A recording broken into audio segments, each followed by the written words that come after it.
कथा को श्रवण किया था कि मुरलीधर योगीराज भगवान कृष्ण ने मथुरा की जेल में अवतार लेने के बाद में रात ही रात में बाबा नंद ने उन्हें आंगन में वसुदेव ने जब पहुंचा दिया, माँ यशोदा के पास जब पहुंचा दिया, वहां से एक कन्या को लेकर के आए और कन्या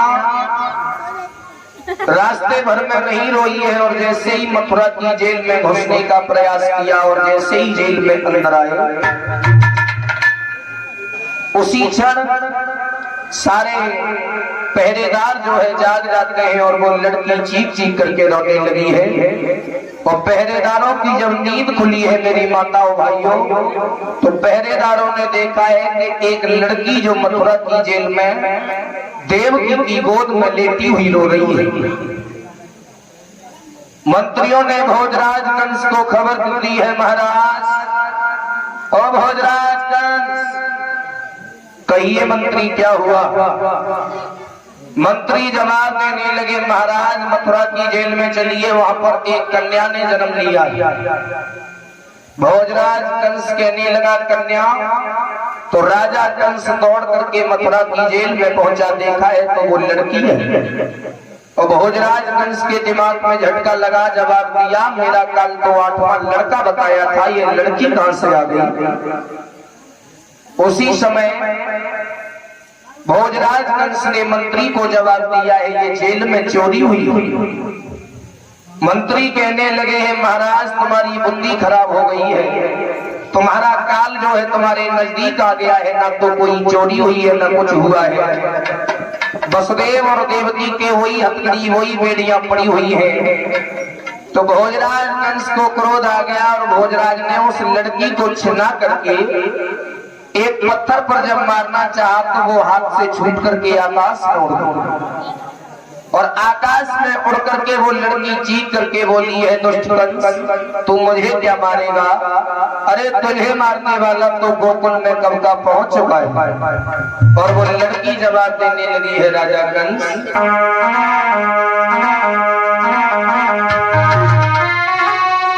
रो करके कहा चंचलाने कोई अभिमानी हो मतवार, और तेरे बैरी को और पाल रहे यादव बंसी गोकुलवार।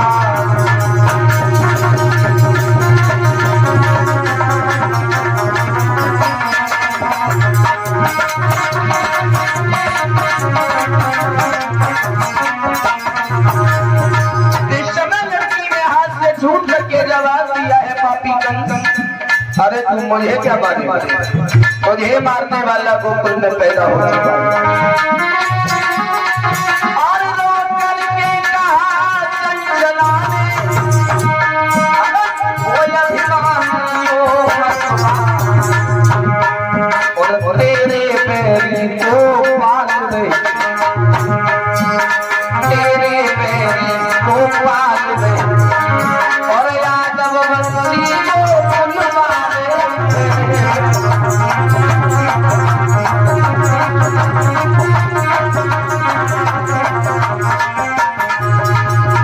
एकदम से जवाब दिया भोजराज, अरे मुझे क्या मारेगा, तुझे मारने वाला तो गोकुल में कब का पैदा हो चुका है। और इतनी बात जब कंस ने सुनी तो उसी दिन से कंस जो है सूखता चला। और जब सूखता चला गया तो भोजराज की नींद हराम हो गई है, भोजन अच्छा नहीं लगता है। और जवाब देने लगे मेरा काल गोकुल में बड़ा हो रहा है, मुझे पता तक नहीं है किसके आंगन में।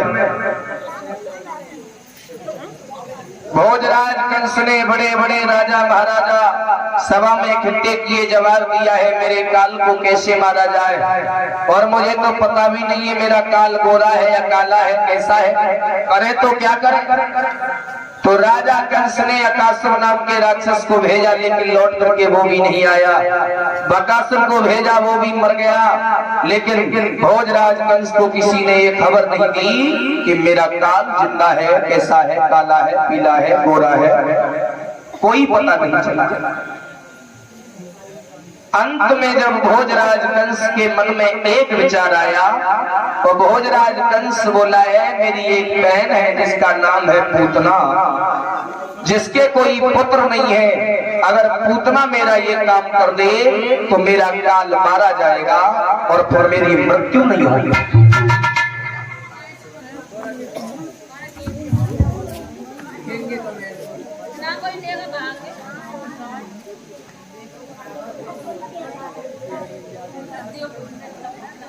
भोजराज कंस बोला है पूतना को बुलवाया जाए, तो उसी क्षण पूतना को बुलवाया है। तो पूतना जो है एक राक्षसी थी और पूतना राजा कंस के पास आई है, जवाब दिया है भैया हेलो चेहरे पर उदासी के घने बादल छा रहे हैं, क्या कारण है? पहले जब मैं आती थी तो आपका चेहरा फूल की तरह खिला हुआ नजर आता था, लेकिन आज क्या हो गया? किस लिए मुझे तुमने याद किया है और मुझे क्या करना है? आदेश कीजिए कंस। मुझे मेरे जो काल है वो गोकुल में पहुंच चुका है, उसे तुझे मारना होगा। क्या नाम है उसका? उसका कन्हैया।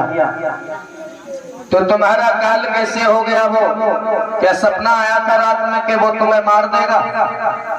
आकाशवाणी हुई थी मेरा काल ही है वो। तो आप तो इतने बड़े बलवान हो, बलधारी हो, भला आपसे वो कैसे बच जाएगा? आपने उसको मारा नहीं? वो मुझसे न मरा, निकल गया। पूतना बोली है भैया कंस आपने मुझे याद किया है और मैं आपकी सेवा में सदैव तत्पर रहूंगी और आपके लिए हर कार्य करूंगी। आप मुझे आज्ञा दीजिए, मैं तुम्हारे काल को मारने के बाद में ही यहाँ पर लौट कर आऊंगा। और पूतना ने 16 श्रृंगार किए हैं माताओं भाइयों बहनों, और 16 श्रृंगार के सुंदर साड़ी पहन करके पूतना आज मथुरा से गोकुल की तरफ जा रही है। कैसे जा रही है वो पूतना? भगवान कृष्ण को मारने के लिए।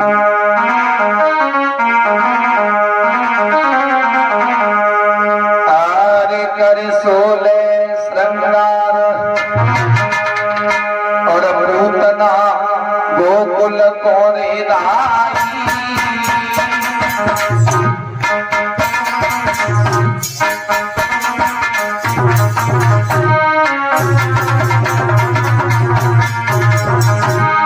चली है पूतना, 16 श्रृंगार किए हैं, सुंदर साड़ी पहनी है।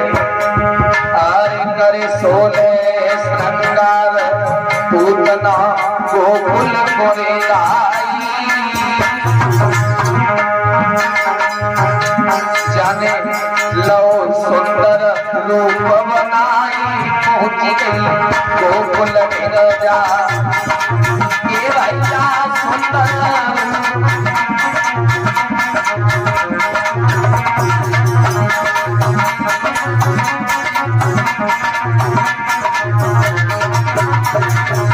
सुंदर रूप बना लिया और गोकुल की तरफ जब बढ़ी है, समर गई वो राक्षस नारी और ढूंढते वही वो जाई, पहुंच गई जहाँ पे गिरदार भैया ढूंढते वही।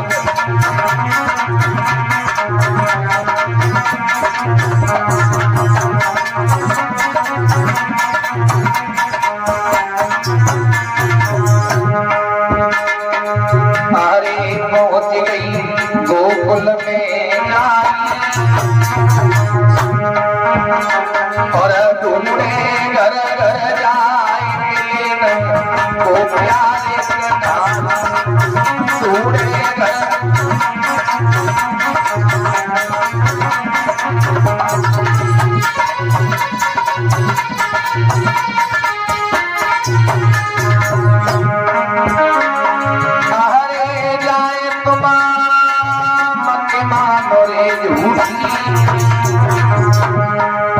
भैया समय बड़ो बलवान को निकल गई,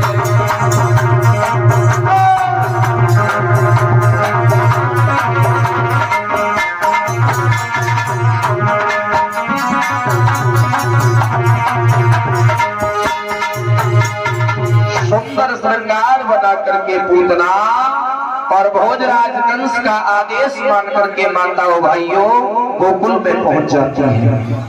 एक राक्षसी का रूप है, तो पूतना ने सोचा अगर मैं राक्षसी बन करके जाऊंगी तो स्त्रियां मुझे पहचान लेंगी, मैं कृष्ण का वध नहीं कर पाऊंगी। तो पूतना ने गांव की एक स्त्री का रूप ले लिया और पूतना गोकुल की गलियों में कन्हैया को ढूंढ रही।